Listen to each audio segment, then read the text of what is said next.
Are BJD difficult? Not at all. It's neither particle collider nor controlled nuclear fusion, right? Sure, there are some challenges, but nothing you can't handle. If one person can create a ball-jointed doll, why can't you? The journey is full of twists and turns, but that's what makes you so rewarding, because let's face it, the best lessons often come not from knowing exactly what to do, but from knowing what not to do. From my 25 years of experience, I have learned that doll making is pursuit of persistence. Even the most experienced artist can be driven to tears by stubborn doll that just won't cooperate. Okay? Take a deep breath, step away, and maybe have a good laugh at your own expense before diving back in. When the going gets tough, take break and come back with a fresh perspective and maybe a glass of wine. Strangely enough, coffee actually calms me down, and I even have a separate episode dedicated to it. And one more important thing before we continue. Make sure to subscribe. Most of you watch without subscribing, and that's no way to build a relationship. Let's start this friendship. Hit the like button. At least for the effort I am putting into learning English, and hey, you can always understand me now. And the best thing you can do is not even subscribe to my Patreon, is sharing this episode on your social media for free. You know exactly who needs to see this.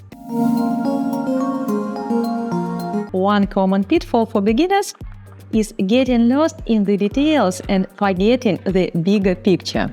It's easier to focus on perfecting a tiny foot or delicate head, but if you don't consider the overall form, you might end up with legs that look like toothpicks or arms that could double as tree trunks. My best advice: assemble the doll as soon as possible, even if it's just with a rubber band, and then tweak the details. Think big, but don't whittle down those tiny details too much. No one wants a ballerina with legs like toothpicks. Next up is the curse of symmetry. The human body is full of pairs, eyes, ears, hands, that need to mirror each other. And that's where the real torture begins.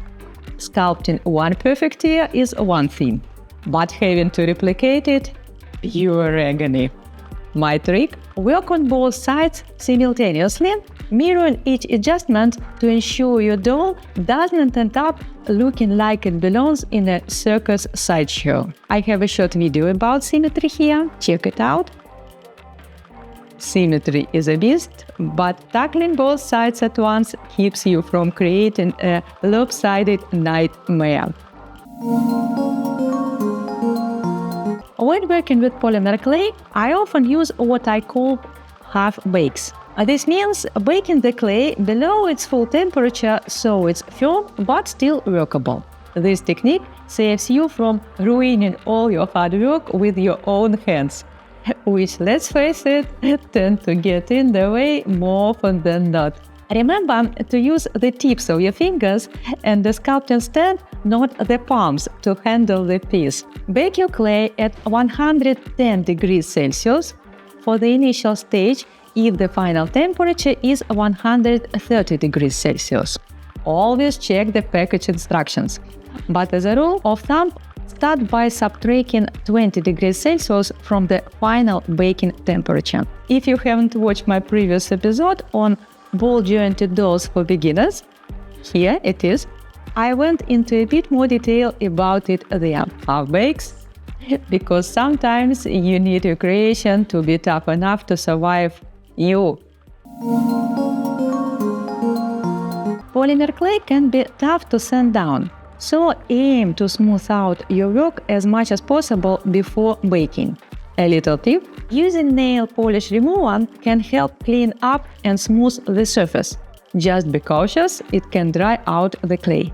After that, apply a tiny bit of polymer clay solvent to restore its flexibility. Smooth now or sand forever? Save yourself the headache later by perfecting those details up front. If your half-bakes end up brittle and crumbly, it's a sign you didn't bake them long or hot enough. Always start counting your bake time from when the oven reaches the right temperature. And remember, polymer clay is sensitive to temperature changes. Always put it in a cold oven and let it cool down in the oven too. Brittle clay, give it more time in the oven. Patience is a virtue, even for your creations. Polymer clay has another delightful quirk, what I like to call the scales, like those on a fish. This happens when the clay has been sitting around too long. A few drops of solvent and a good knead should make it pliable again. If you find a crack, don't just patch it up. Cut it out completely and fill it with fresh clay. Maybe even reinforce it with some bakeable glue. Cracks are like a bad habit. Cut them out entirely or they'll just keep coming back. No matter what disasters you face while making your doll, remember that everything can be fixed. Sometimes what seems like a mistake can turn into a unique artistic detail. And isn't that just like life? Doll making, like life, is full of surprises. Embrace the flowers, and you might just create something extraordinary. The best way to learn any craft is by working alongside a master. You can only weave together a long chain of professional secrets through the hands-on experience. To remember the path, you need landmarks. And to reach the end, you need to know exactly where you're going. I invite you to sculpt the doll of your dreams with me.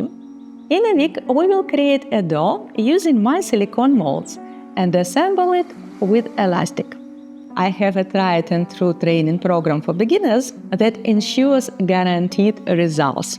You'll end up with 40 centimeters doll made of polymer clay. I'll also show you the next steps, how to sand and paint it, and how to make a wig. I'll happily support all your doll making endeavors and help correct any mistakes in the future. Don't worry, we'll make it happen. My workshop is located in Barcelona, an amazing city of sea, sun, and history. I invite you to immerse yourself in the atmosphere of creativity in the historic part of the city, where the most charming establishments, galleries, museums, and shops are concentrated.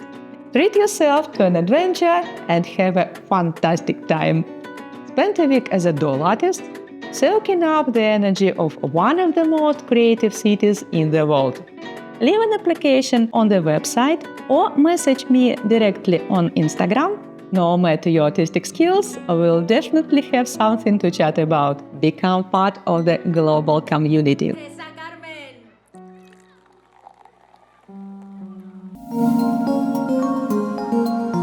So, as you navigate the million little problems that will undoubtedly make you want to scream, just remember that the moment your doll comes together and springs to life, you will forget all about the challenges.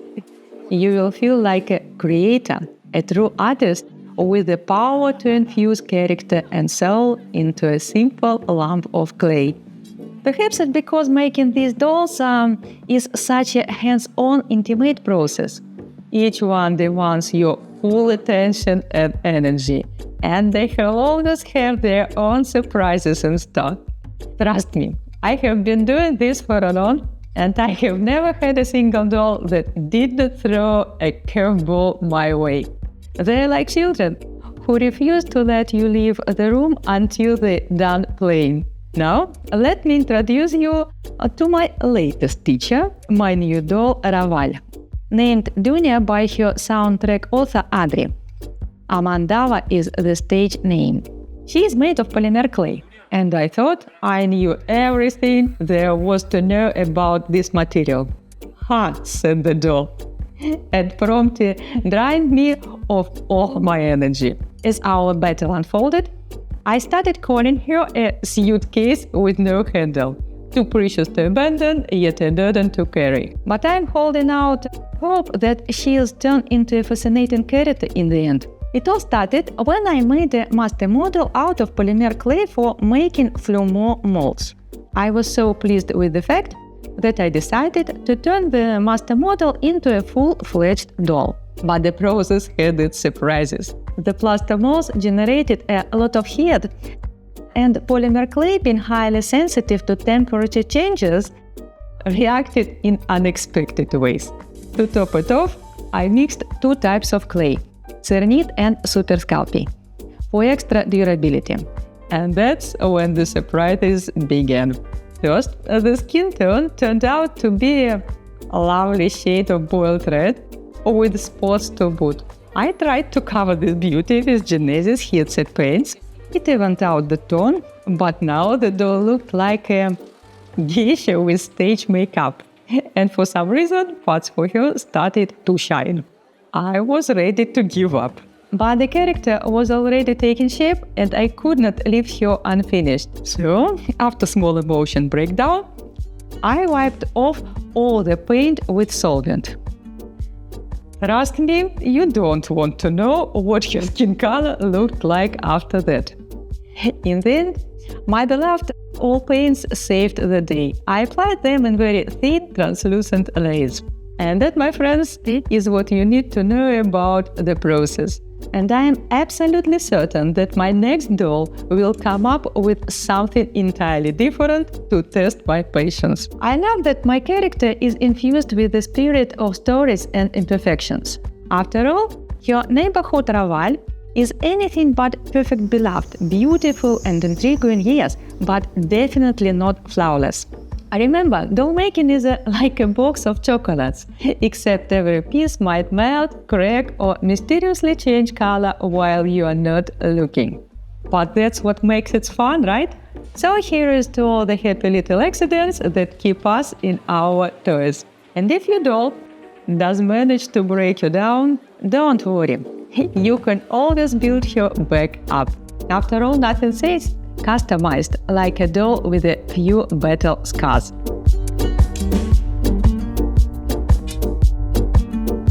Hit the like button if you have made it this far.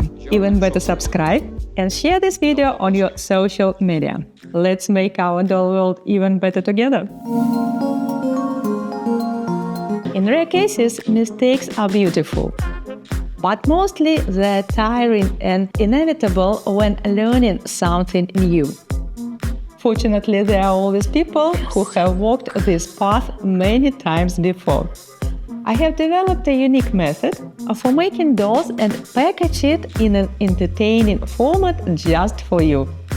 We will follow nature's path step by step, creating a figure of refined beauty.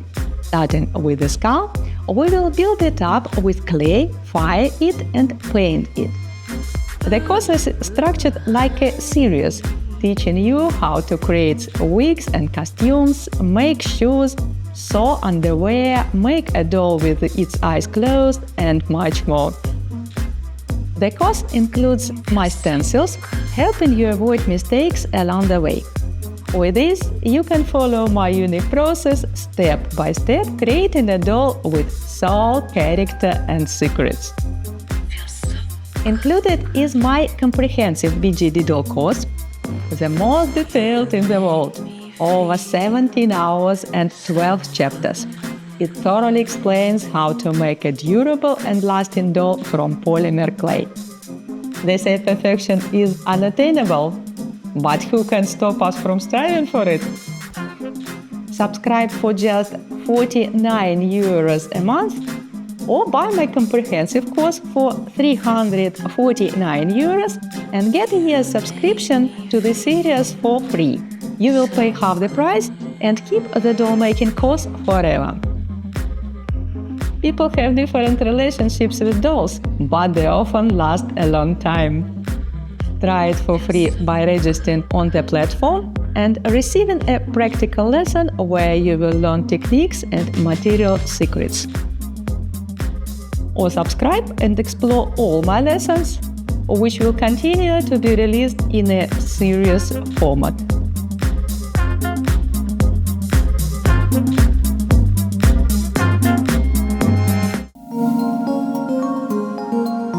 I'd like to remind you that I was born in a closed Soviet nuclear city, and I carry the mission of sharing stories about this strange place to help my Russians a bit more understandable to the world. I even have an episode about my biography, check it out here. For example, here is a piece of news you probably haven't heard much about abroad.